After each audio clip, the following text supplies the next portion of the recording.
Un análisis profundo de lo que está pasando hoy en Uruguay, la región y el mundo en La Otra Mirada, en la tarde de Oriental.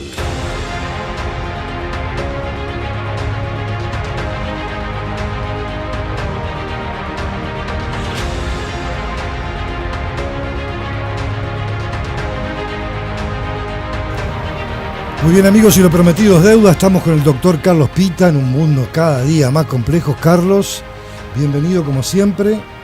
Plan de paz del presidente Trump para terminar con la guerra en la Franja de Gaza. Pero un plan de paz que tiene exigencias y medidas muy complejas y que aparentemente, si bien la idea es pacificar o detener la brutalidad de lo que allí sucede, estamos lejos, ¿no? Yo creo que hay un problema muy serio y es que esto aparece en un contexto de crisis que hemos vivido en los últimos 4 días, 5 días, con lo que sucedió en la Asamblea General de las Naciones Unidas, en donde apareció un primer ministro de Israel con un aislamiento total. Yo diría mucho peor que el régimen del apartheid en Sudáfrica, antes de que el apartheid fuera destruido. La condena masiva por genocidio que recibió Netanyahu explicó ese discurso agresivo, confrontativo, yo diría hasta brutal de Netanyahu en las Naciones Unidas. Creo que entre el discurso de Trump y el de Netanyahu se pelearon por cuál era más antidiplomático, menos cooperativo y más confrontativo con el resto del mundo entero. Y Naciones Unidas ahí en un margen. En una situación en la que las Naciones Unidas intentaban aportar soluciones, pero con un Trump que lo único que hizo fue insultar a las Naciones Unidas en un gobierno que en su segundo gobierno está completando la retirada de todos los organismos que puede de las Naciones Unidas. Es una situación realmente crítica y en la que el resto del mundo, en este periodo histórico de transición hegemónica, en donde el hegemón está perdiendo su capacidad de mando, pero al mismo tiempo en una actitud negacionista, trata al estilo de un matón de imponer el mantenimiento de su primer lugar en el mundo, se generan tensiones que aumentan una situación que no se vivía desde los prolegómenos de la Segunda Guerra Mundial en el mundo. Hoy nosotros tenemos un conflicto enorme en Gaza, que es al que hace alusión este plan de paz, entre comillas. Tenemos el conflicto de Ucrania, en donde Europa está en una actitud evidentemente confrontativa al extremo con Rusia, en donde Rusia intenta poner paños fríos, pero no lo logra y ha tenido contestaciones durísimas.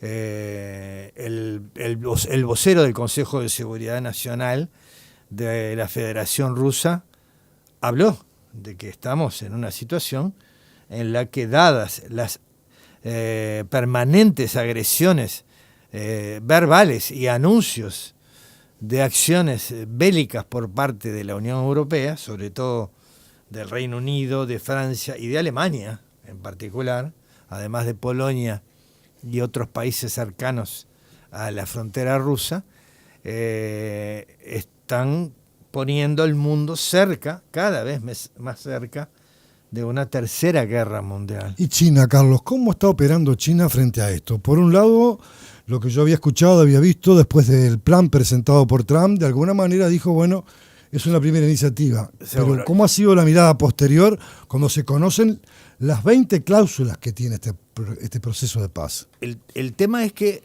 China, en el contexto global de este proceso de transición en donde hay una suerte de negacionismo del hegemón en decadencia que es Estados Unidos, China está haciendo una política exactamente contraria. Busca los caminos de regirse por las normas de las Naciones Unidas, busca un mundo con reglas, un mundo de cooperación, un mundo de crecimiento y un mundo de rechazo a la confrontación económica, sino a la integración económica y a la conformación de cadenas de valor. Por ejemplo, para darte una idea de lo que es la diferencia, mientras Estados Unidos amenaza desplegando una parte de su flota de guerra cerca al mar territorial de Venezuela, ¿sí?, y anuncia un contingente militar de 5.000 hombres para entrar en Haití a lograr imponer la paz, China logra acuerdos con Brasil, que es la quinta economía del mundo, en cooperación con inversiones, pero no en compra de materias primas, que les compra muchísima materia prima, China a Brasil, sino en la instalación de fábricas de automóviles chinos en Brasil, o cooperando con la infraestructura de desarrollo de América Latina, haciendo un corredor entre Bahía y el puerto más al norte que acaba de construir China en Perú. Y están proyectando ahora una conexión interoceánica en el continente de América del Sur con un tren de alta velocidad. Es decir, las dos estrategias son absolutamente contradictorias. Y China apoya todo lo que pueda permitir acercarse a la paz en cualquiera de los focos de conflicto del mundo. Esto ha llevado a que varios países, y yo entiendo perfectamente el tema, sobre todo por lo que significa, en primer lugar, el sufrimiento del pueblo palestino. Nosotros hablamos de 66.000 muertos. Estamos hablando de 66.000 muertos de los cadáveres recogidos. Está casi toda Gaza. Ahora están terminando de liquidar, tirando al piso. O sea, no queda nada en pie. La principal ciudad, que es Gaza. De la cual hoy el ministro de Defensa israelí dijo que si no se retiraban todos los gazatíes de Gaza, los considerarían terroristas y los iban a exterminar. La cuestión es esta, que la cantidad de gente muerta debe ser... mucho mayor. Probablemente debe ser más de 10 veces más. ¿Cómo sabés cuántos muertos hay debajo de los edificios gigantescos que derrubaron? Los derrumban todos. No es que le tiran bombas, además de tirarle bombas, los hacen explotar por procesos de demolición, supuestamente para poder impedir que se usen los túneles que usaría Hamás para hacer sus operaciones de guerra en una situación de tanta desigualdad.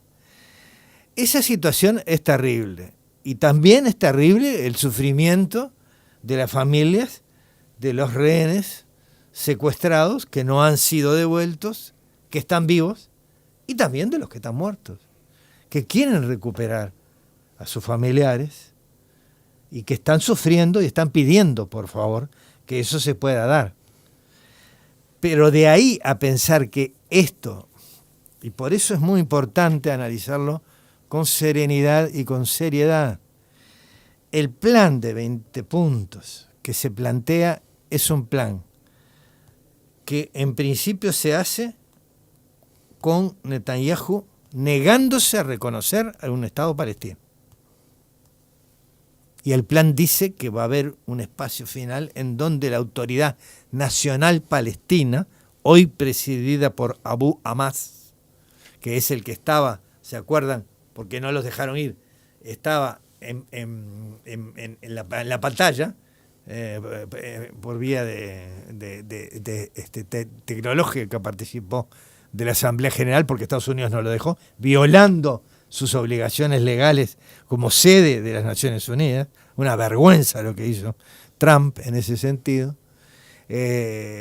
Y no hay ninguna fecha para que eso sea así.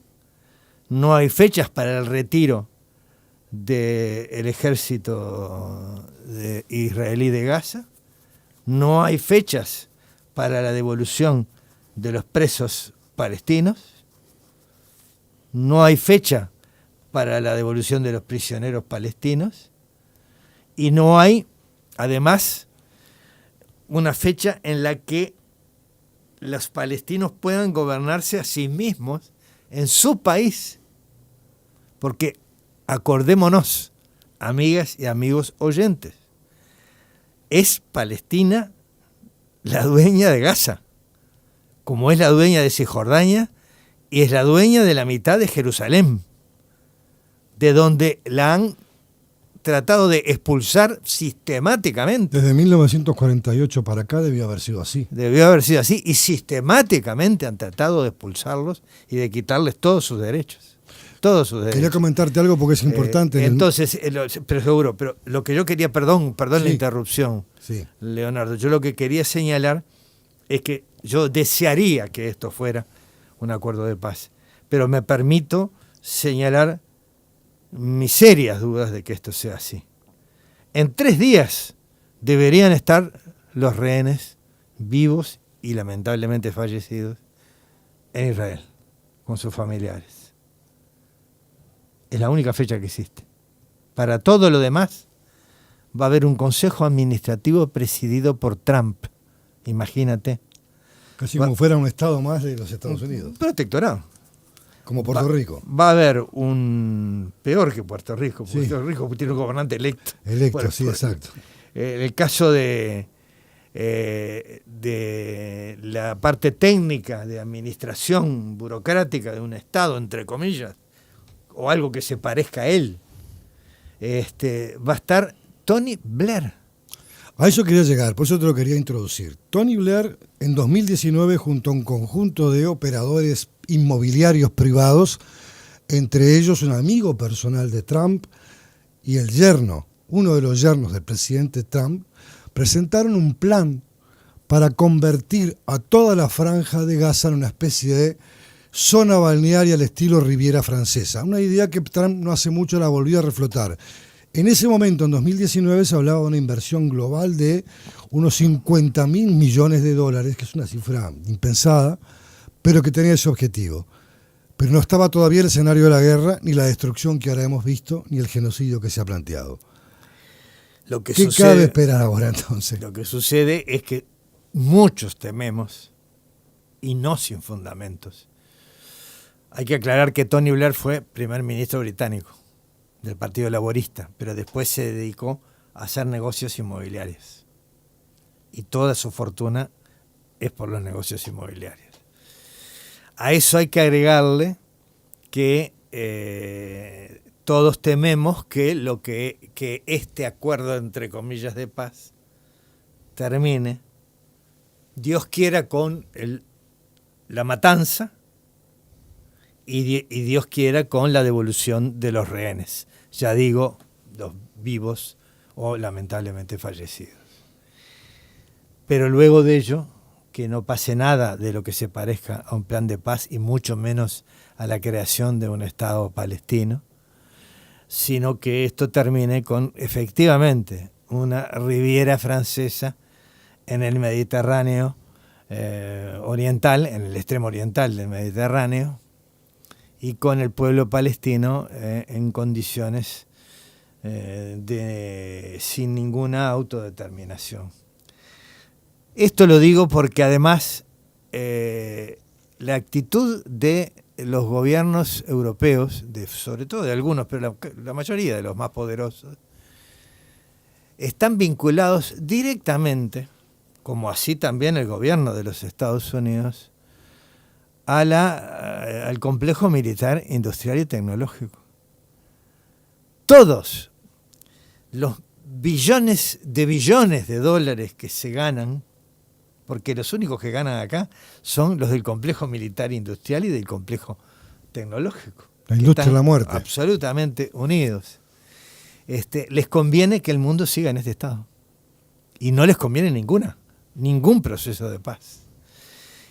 Es la única explicación por la cual muchos líderes europeos están en la actitud en la que están. Vamos a ubicar bien. Friedrich Merz, el primer ministro alemán, antes de ser electo primer ministro alemán, era el gerente general de BlackRock, que es una de las multinacionales de capitales básicamente europeos, que es propietaria de una de las más grandes transnacionales del armamento. Era el capo, el CEO de esa multinacional. Ustedes vieron la posición del primer ministro alemán. Es el más guerrero de todos.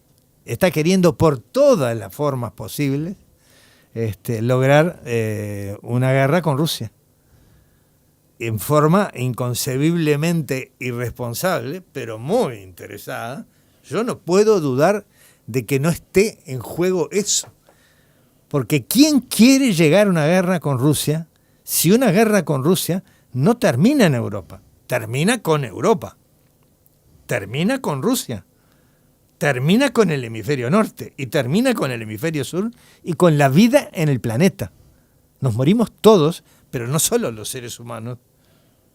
Se termina la vida en el planeta. Y eso no hay la más mínima duda en ningún lugar del mundo y en ninguna universidad del mundo de que eso va a ser así. Entonces acá hay un tema que es necesario desarrollarlo, porque yo no quiero ser escéptico con un plan de paz, pero no puedo dejar de serlo, porque la realidad me está indicando que no puede ser creíble un plan como este. ¿Quién puede pensar que pueda haber un consejo administrador de los pobres palestinos con todo lo que han sufrido en su vida en Gaza que presida Trump? ¿Quién lo puede pensar?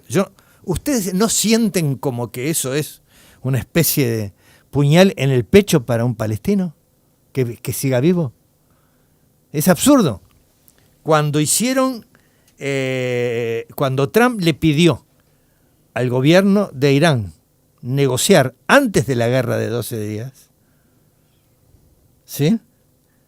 Tenían programado para dentro de 4 días una reunión para negociar, en donde iban a ir estadounidenses a negociar la paz con Irán y el restablecimiento del acuerdo de no desarrollo del uranio para fabricar bombas, sino simplemente seguir desarrollando, enriqueciendo el uranio para la energía nuclear, para funcionar desde el punto de vista energético el país. Y 4 días antes de que llegaran los negociadores estadounidenses, Israel ejecutó extrajudicialmente un asesinato, un acto de terrorismo de Estado que llevó adelante el gobierno genocida de Netanyahu a los principales negociadores que estaban esperando a los supuestos negociadores que iban a ir de Estados Unidos. Terminó Estados Unidos colaborando con el fin de la guerra cuando se le desarmó el escudo y el paraguas de protección frente a los misiles iraníes y empezaron a ser destruidas partes importantes de las ciudades iraníes, cosas que escondieron y esconden los medios de comunicación de Israel, Israel sería lo que dijo el propio Netanyahu, una Esparta. ¿Me entienden? No es una democracia Israel ya. No se puede dar información. Tienen prohibido los medios entrar a Israel a hacer las coberturas. Y terminó eso con el bombardeo de esas famosas Bunker Bombs, quiere decir que son las destructoras de... las estructuras subterráneas de bombas atómicas. Sí, exacto. Que no lograron su cometido. Entonces lo que yo quería señalar, lamentablemente, es que no puedo ser optimista. Deseo profundamente que por lo menos esto logre parar la matanza palestina y que los rehenes vivos y fallecidos puedan volver a encontrarse con sus familias. Amigos, vamos a una pequeña pausa comercial. Esta es la columna de Carlos Pita de Análisis Internacional. Nos visita en un instante el doctor William Rosas, que es representante de la Asociación de Fiscales del Uruguay, a propósito de estos incidentes serios, severos, que han provocado una larga conmoción y muy profunda en el país, como fue el atentado de la fiscal Mónica Ferrero, y que ha determinado movimientos a nivel político muy profundos. Lo venimos a analizar ahora con profundidad con nuestro próximo invitado. Ya venimos. Estás escuchando La Otra Mirada con Mariela Siga.